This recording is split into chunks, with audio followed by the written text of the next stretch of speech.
নমস্কার বন্ধুরা, প্রচণ্ড গরম পড়েছে। আর এই গরমেতে একটু টক জাতীয় কিছু খাবার থাকলে মনে হয় ভাতটা ভালো খাওয়া যায়। তো এখন কাঁচা আমের সিজন, তো সেজন্য আমি কি করেছি, কাঁচা আমের বড়া তৈরি করব।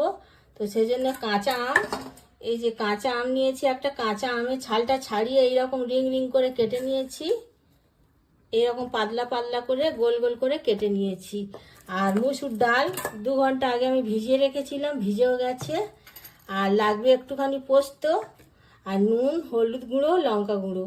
এই দিয়েই হয়ে যাবে কাঁচা আমের বড়া।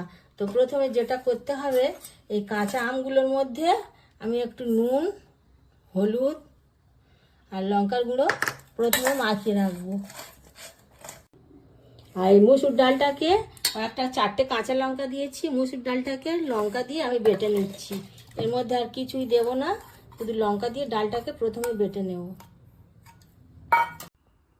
মুসুর ডালটা বাটা হয়ে গেছে। এবার এর মধ্যে মিশিয়ে দিচ্ছি আমি বেকিং সোডা অল্প একটু, আর দিয়ে দিচ্ছি পরিমাণ মতো নুন, একটুখানি লঙ্কার গুঁড়ো আর একটু হলুদ গুঁড়ো দিয়ে এটাকে আমি ভালোভাবে ফুটিয়ে নেব।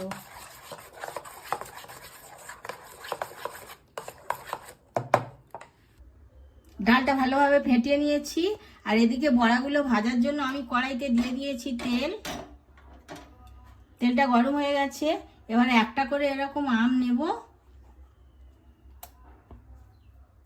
আর এই ডালের মধ্যে চুবিয়ে চুবিয়ে রিং সাইজের আমি এইরকমভাবে দিয়ে দেব।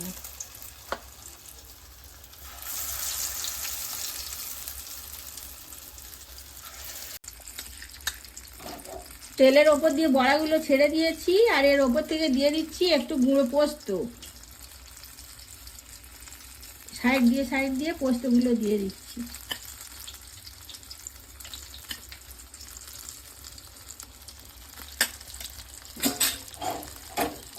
এবারে উল্টে পাল্টে লাল লাল করে বড়াগুলোকে আমি ভেজে নেব।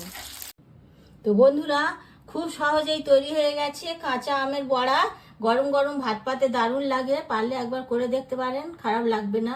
তো এই পদ্ধতিতে রান্না যদি আপনাদের ভালো লেগে থাকে তো লাইক, কমেন্ট, শেয়ার করবেন। আর প্লিজ আমার চ্যানেলটাকে সাবস্ক্রাইব করবেন, পাশে থাকবেন।